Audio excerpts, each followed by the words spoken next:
piece of cardboard. Now you're going to cut this guy so it's bigger than the base of your tree. And you want to have some room on it, and you want it to be, because I don't care whether you have fuzz on that one, whether you have a carpeted floor, wood floor, tile floor. You perhaps would want to pull that tree out so you can decorate all around it, but when you go to push it in, you can't push it in on a carpet especially. So when it's on this piece of cardboard, you're able to slide it into the wall or wherever you want it to be, but this gives you free reign on decorating that tree as you're working it. So it's a good piece of cardboard, and again, sometimes you're able just to shove the whole piece of cardboard, but all these trees are basically done that way when I'm decorating them, because I need to keep them out and away from the wall for me. And so this is wonderful, and again, you might sometimes bend it up, but this is what you want to have, a good substantial piece of cardboard under your tree. Now, with many trees, when you're buying a 7-foot tree, you're getting 7 feet of tree, so there's no place to put presents. What's the point of the tree if you can't put presents under it? And so therefore, you might want to lift it off the ground. What we use, we'll take that piece of cardboard, we'll put 2 cement blocks on top of that. And so that starts it going. So now I'm 8 inches off the ground, 8 to 10 inches off the ground, which is good. And then on top of that, take some wooden piece, take a couple of little shelves. The thing that I really recommend is one of those old skirted tabletops. Remember those little round guys? Mm-hmm. And they work nicely because they sit right on those cement blocks, and now you've got a good profile underneath your tree that's round. It's not a square piece, because if you're using a shelf, it's square. So so you've got that round profile under the tree. So that's good. So now we've got your tree getting ready to come out of the box. All right. You've got A, B, and C in your tree. C is your base. So you're going to pull out C, and I want you to set it on that top part, wherever it is, whether it's just the cardboard or not. Do not put the other pieces on it until I tell you, and I'm not telling you now. And so you're going to take that first one out, and you don't let those branches fall down on you, because it's all up like this. So you're going to pull down that base set of branches and pull it down and fluff it out. Each branch like that, you're going to go all the way around the tree, pulling that down, fluffing it out, pull it down, and then you do the next row, and there may be 2 to 3 rows in each one of these sections. When that is completed, because otherwise you're going to say, why do I have holes in my tree? Why is it not pretty? And it is amazing how many branches you're going to have. Then you put B on top of that. You start stacking all of them together, they're going to start coming down on you. So take them one at a time. So then you do your B, the same procedure, pull them down the branches. You get to your A part, which is your top. That's the easiest one, but you're just going to fluff that out too, because nothing is user ready. It's got to be fluffed and fixed, whether it's garland or anything else that you buy, or flowers that you buy. So now your tree is ready to rock and roll. Everyone has an old set of Christmas lights, and Dina will tell you, I throw nothing out. And so when you have an old set of Christmas lights, they're braided. So you have one string in that braid has the lights on it. The other 2 strings are the strength, and they're the braided part. They're just plain like this. Take that old string of lights that doesn't work, cut it up, and then I want you to take it and just make a loop and knot it and do this, because look at every tree in here, it's tied to the wall. Do not leave your tree. It can fall. Where this way, it's not going to fall. So now you've got this, you're going to come down about 1/3 of the way into your tree. You're going to come under a solid branch, and you're going to run this around your trunk and just thread this right through it. And then you're going to let it hang out the end of the tree and put a ribbon on it. Put some kind of a colored ribbon, because you're not going to use this again until you put your tree back into the wall and you run it, and you're going to tie it to the wall.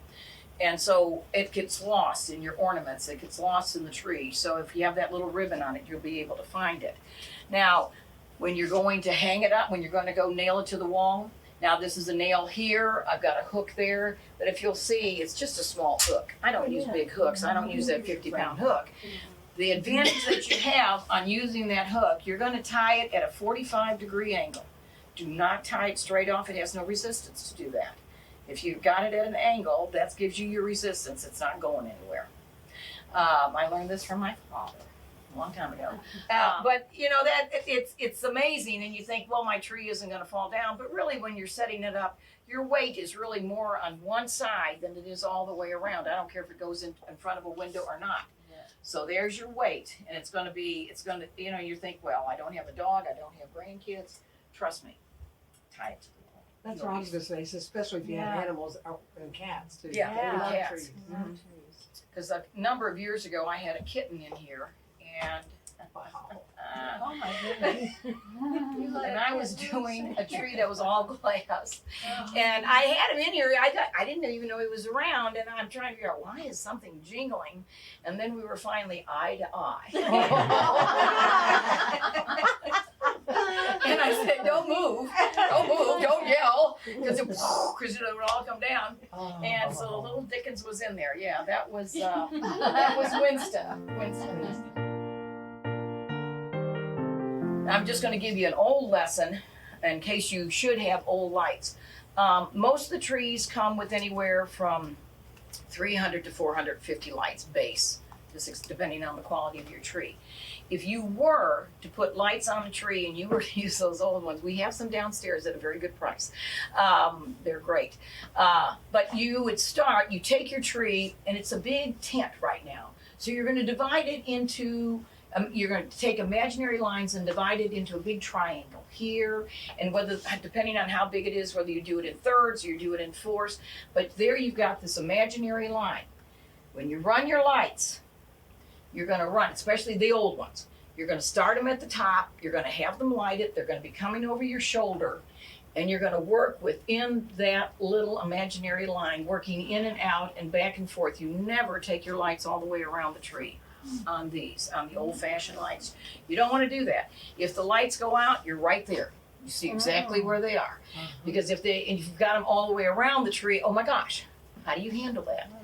So you've just got them in that section. And as I said, that's the old-fashioned light. When I show you the new way, you're going to say, I'm not going to use them anyway. But just in case, I want you to be prepared for all things. So that's how you run the old lights, and you're just going to run them all the way down, and then you're going to start the next section. But as I said, you just don't want to run them all the way around the tree. It doesn't have a good consistency anyway.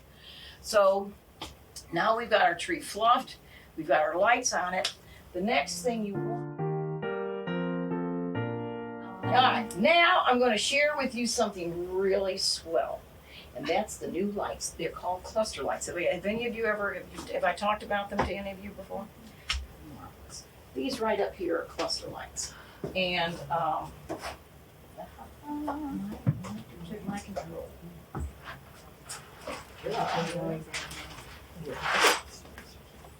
And they operate, they're wonderful. Now, this is the eye to it, and you can see there's a long cord coming down, but that's what's running through there. And I've got it flashing on this level, just so you'll notice them and see how absolutely gorgeous they are. This is a 10-foot string, because I've got basically a 9-foot garland up there, so I've got a 10-foot string of lights. And on a 10-foot string, you've got 300 lights. That's the same set of lights that I use on that wreath. So if you've got a 24-inch wreath, you're going to put 300 lights on it. It's right there on that wreath. Now this is the 44-footer, and I'm going to put it on my little 4-foot tree. Oh my God. Oh. And I want you to see how I do this. Is it's a little bit different. As much as I told you how to do that one, and I'm just going to have to go around the tree. It'll take a minute to do it, but that's what it does. It takes 10 minutes to put these on, as opposed to 3 hours to put the other ones on. And so put this back here. Organizational skills. Okay, I got it. I got it. I got to be careful. I don't want to knock my line over. So what you do is you start at the bottom of this tree. You've got it lighted. And this is just a small guy. But what I do is I serpentine it in and out of the branches. And you're going to see, you don't even see these. You don't see them up there, do you? No. You don't see them at all. And these come in a clear string or in a green string like this. I'm just going to do it this way. And but it's just laying them in the branch. You're not twisting. You're not doing anything else. You're just laying them on the branches. And And you're gonna be amazed at what this is gonna be. Because I can do a tree in no time at all. And the other thing about these are not hot. There's no heat on these things at all. If I should step back and break off the light, it doesn't affect the string at all. It doesn't have any bearing on the string. It won't bother the other lights.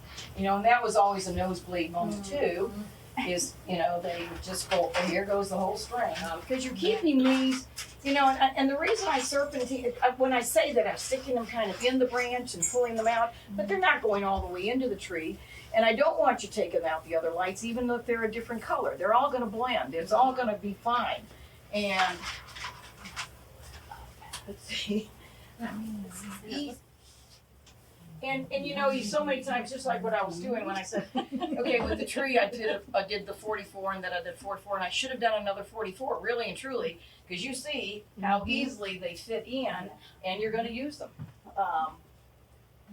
But and for some reason, I start at the bottom with these instead of the top. It's just a better way to do it, and I never have an overflow. And so there you are, ladies. Yay! Is that a hoot or what? I mean, look at how simple that is. So now you've run your lights, you've got them plugged in, but I will tell you it's a big plug-in. And if you're using a multi-plug, it takes up, you put one at the end, but it'll take up 2 spots on a multi-plug. If you're